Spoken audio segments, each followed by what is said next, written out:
right, we're going to order, or not order, but configure the truck. We got the email, so let's go. Welcome to Rivian. Ooh. Do you remember your password? No, I'm creating one. Oh.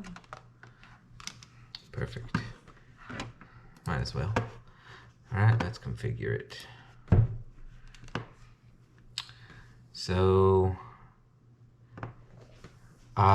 no more launch editions.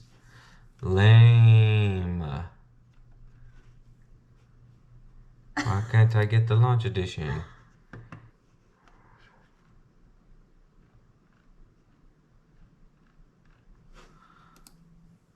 Boo.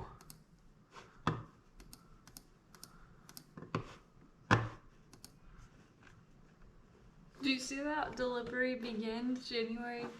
Yeah, I don't know why. 2022? Can we go back? Change model.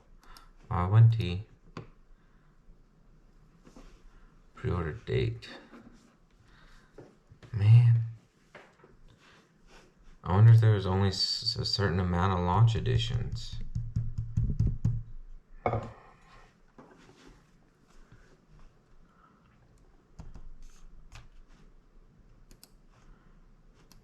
The reservation's full. Oh, it does say reservation, so well. Oh well, we'll just configure one like this. Of course, we're getting the Rivian blue. Let's show.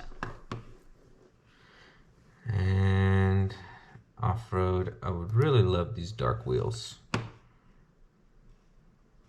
Yes, no? Let's do it. Stupid camp kitchen. I don't know, camp kitchen. It would be kind of cool if we did like, we bought the camper for it too when they come out with it. That's cool. I'm saying black because I don't know about any of these colors. Forced edge. Not that one. Yeah, black for sure. Go to Ocean and Coast though. That's white leather. Ew. Black it is. The only upgrades. Well, we'll save the preferences.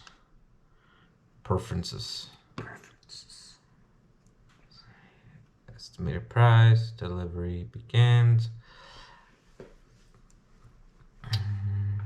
I am probably still gonna email them to see, like, hey,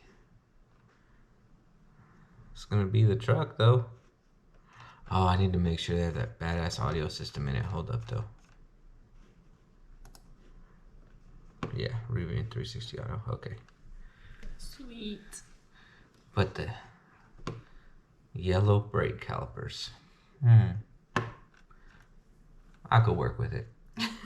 They're not red. No. The car. Let's see, summary. Build. Alright. So I guess we just wait now. That's the pre-order process. I'm probably gonna email them seeing if there's any way to get a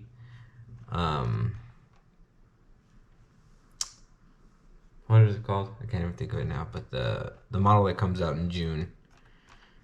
See if that's possible. But if not, I guess we'll just have to wait. Peace. So it's a few days since we configured the truck. I kind of got a hold of Rivian, kind of talked to him, and we missed the launch edition by a day. What can you do? Sounds like my luck, actually. But I think so. They said that if they do end up opening the launch editions again, that we'll get an email for sure, so we can upgrade the reservation or the pre-order, I guess. So I was thinking about it, and I was kind of down, but then I thought, well, this gives me time to produce more content on my truck. I can actually record going off-road with it, you know. Towing, I kind of got a little towing loop set up or in my head, not necessarily set up, but that we can do, like, figure out like a gas mileage thing, how to compare the two, like depending on fuel usage versus battery usage. I don't know how it's gonna work. I'll figure something out. But other than that, I'm just checking my email every day, hoping that the launch edition pops up or something from Rivian saying that we've released more launch editions or something like that. But other than that, the next videos, I don't know how often I'm gonna make videos right now, since I do work full-time, of course, and don't get very much time on the weekends sometimes, but I'll do my best to keep up, maybe every 2 weeks, every month from now on. And then when, of course, the truck gets here, whenever it does, we will try and produce videos more often, because I imagine that's when everybody's going to be interested in it. And then I can either go back to old videos and like kind of compare the two. I plan on doing like a gauge view, and then maybe a time lapse of the whole thing. The driving loop that I have set up is pretty much all uphill. So I'm gonna go up and then come right back, and I'll fill up with gas before I start, and then I'll fill up with, I guess, electricity when I start.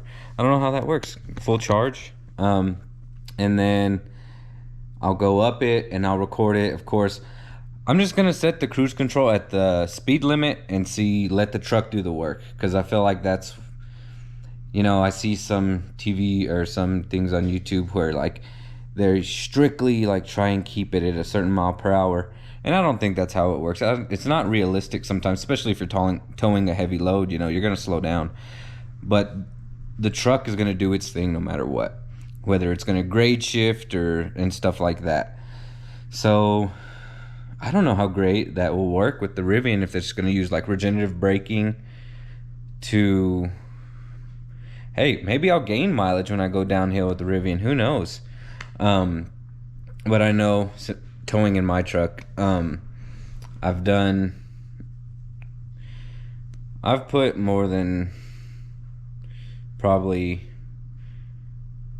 2,000 miles at once towing my truck, like within a week period. I mean, that's probably not a lot, but you get to know the truck pretty well. And going down hills, for being such a small displacement engine, it's only a 3.5. It did really good of actually engine braking and kind of holding you there and not like having to tap the brakes a lot. Now, I'm not saying I towed super heavy. It was a Mustang on a steel trailer with a 55-gallon barrel of E85 in the back, a bunch of tools, and an extra set of wheels.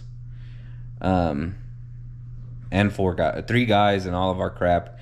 Golf clubs we brought for no reason, because we never played golf. We were too busy sleeping and doing other hooligan stuff. But I mean, I can't complain about the truck I have now. There's nothing there to complain about. It did great on all my needs so far. Heck, it's probably even done better. But it's going to be a cool journey to kind of compare the two now that I'll have time to actually just focus on my truck and like do some off-roading and towing, and then a drivability loop and stuff like that. I know somebody's probably going to have a question about whether me having the tow tune on the truck is going to affect it. And of course it's going to affect it. They adjust shift points, they more boost, different things like that, more fuel. But I'm not going to take the tow tune off my truck. That's how I'm going to drive it, Not to mention the Rivian has like so much more torque anyway. So if it does good or better than that pickup, that's hands down the better pickup. It is going to be a little bit smaller, so I don't know if they're able to make the stability as good, but it may be actually heavier. I'll have to look into that. I haven't really done much thinking about that. with the battery pack and everything. And I don't know how that will equate to being behind the or being in front of a trailer, because I know, like, and the air suspension too. Man, there's a lot going into this truck that may make it a lot better, because you won't have any, the air suspension can equal out and you won't have a dip, you know, stuff like that. So I don't know what I'm getting into, but I'm ready to try something different, and document the process on the way. So go ahead and give a like, comment, subscribe, anything. Heck, you can flip me off in the comments. It don't matter to me. But where do we go from here? There'll be a couple videos on that, and I'll still do a whole, like, basically story time about the F-150. That may be a long video. But all right, we'll see you on the next one. Latest.